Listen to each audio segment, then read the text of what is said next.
Well, here we are back in a cave on the banks of the Dordogne River in France, thousands of years ago. And there's plenty of hair, as you can see, on the gentleman, but no hat and no hairdo to speak of.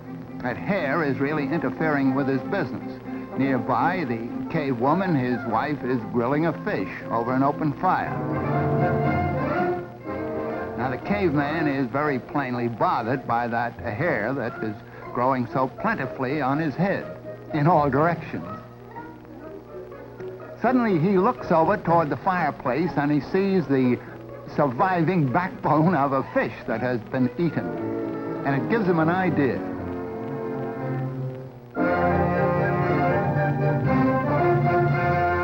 Now, I don't say that we have proof that this happened, but it could have happened, and some such original discovery must have been made. Now, see what he does with the backbone of that fish. Puts up his hair as best he can and uses the backbone, or part of it, as a side comb to hold it in place. Let's imagine, at least, that that was the first hairdo. Now we slip forward a few thousand years to the time of the Babylonians in the Near East. See what kind of hairdos they had. Well, they not only curled their hair, but they curled their beards, too. It was a religious rite with them. Now we go over to the land of the Egyptians, about 2,500 years B.C., and notice a change. They shaved their heads completely, and they shaved their beards, too. But they wore an artificial beard made out of wood or horn or some such material. And the women, too, shaved their heads and wore wigs. Now, of course, we're talking about the aristocracy, the noble people and the rulers of those days, not the poor people. And here's an Egyptian woman with the kind of imitation hair or wig that was worn by the high-born ladies of those days. Another thing about the Egyptian women of those days was that the higher the headdress they wore, the more noble their blood was supposed to be. So you can see there was quite some competition among the ladies in a vertical way. Really getting high in some of these. Another peculiar thing was that when the princesses or queens acted in an official way, they too wore an imitation beard on their chins. Now we're coming forward to the Grecian days. And of course, we know all about these from drawings and paintings of the old days and written descriptions. And many of these pieces, by the way, are actual survivals of those periods and have been preserved in antique shops and in museums. This is the Greek style of hairdo.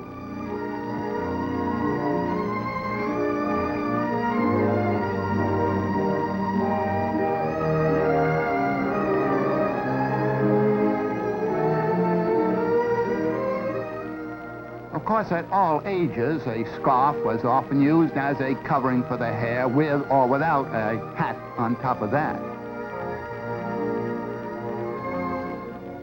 Now we're coming forward to the Roman days. There is a Roman painting, and a peculiar place for it. It's on the bald sconce of a Roman.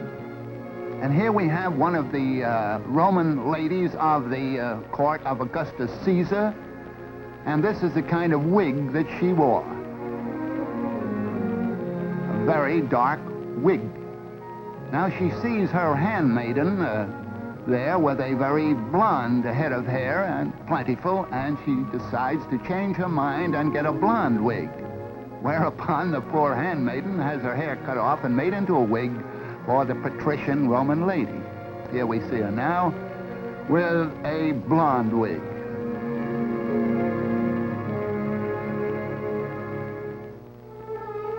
Well, we'll step forward about 1,000 years into the beginning of the medieval period. And this is the way the high-born young lady wore her hair then, in long ringlets, when knighthood was in flower. Of course, when she got married, she wasn't allowed any such frivolous decoration. Had to put her hair up in braids that were covered like this. Of course, the braids may not be quite as long as the covering would indicate.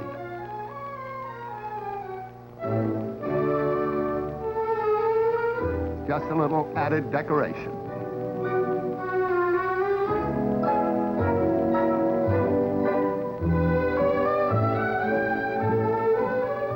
Just another example of the scarf wrapped around. This young lady does not have a toothache or an earache. She is just increasing the wrapping around her hair on her head, and it gradually got to an exaggerated fashion.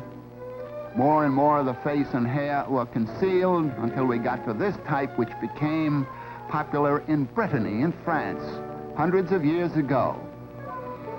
And then we had also in medieval days a sort of dunce cap idea. And once an idea was formed, why, they carried it out to the extreme. So here we have the double dunce cap, and even further the triple and quadruple dunce cap idea.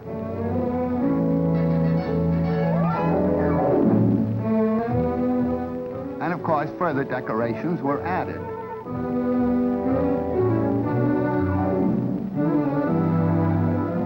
This is a millinery display of the medieval period. Now we come to what I call the antler type of hat. Looks something like the spread of antlers of a water buffalo or some African gazelle.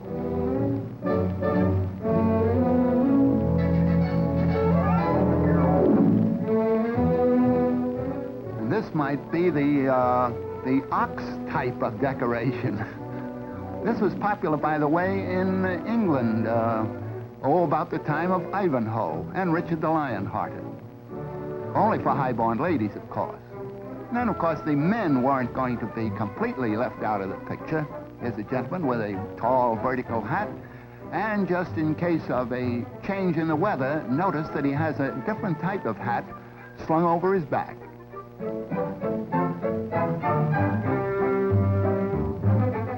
Well, we're coming down through the ages a little bit, but not making much progress in the millinery department.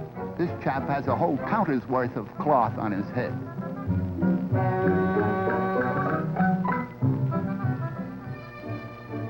Now, this is on the neat side, but that hairnet is studded with precious jewels. In this case, it's the first cost and not the upkeep.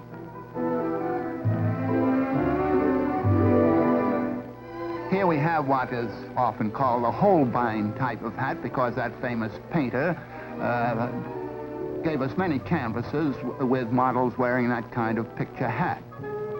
But Franz Hals and other famous painters also gave us their studio portraits with the same type of millinery decoration. Here's quite a different type. The hat is small, but the beard more than makes up for it.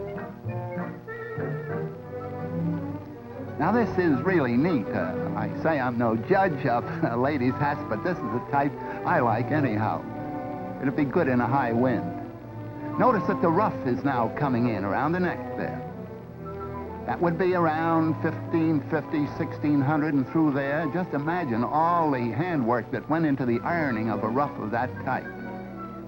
Many of the pictures by Van Dyck feature these ruffs.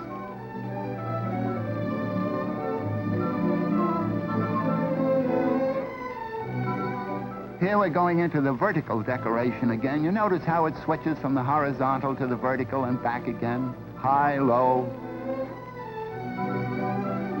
Oh, and also we are coming into the corseted era, and in some of those old days they actually wore iron corsets. Of course, the whaling captors soon relieved the iron of its duty by bringing in the whalebone. This is just a simple country costume. I'm glad to say they've relaxed on that iron stuff. And here we have a lace bodice and a straw hat.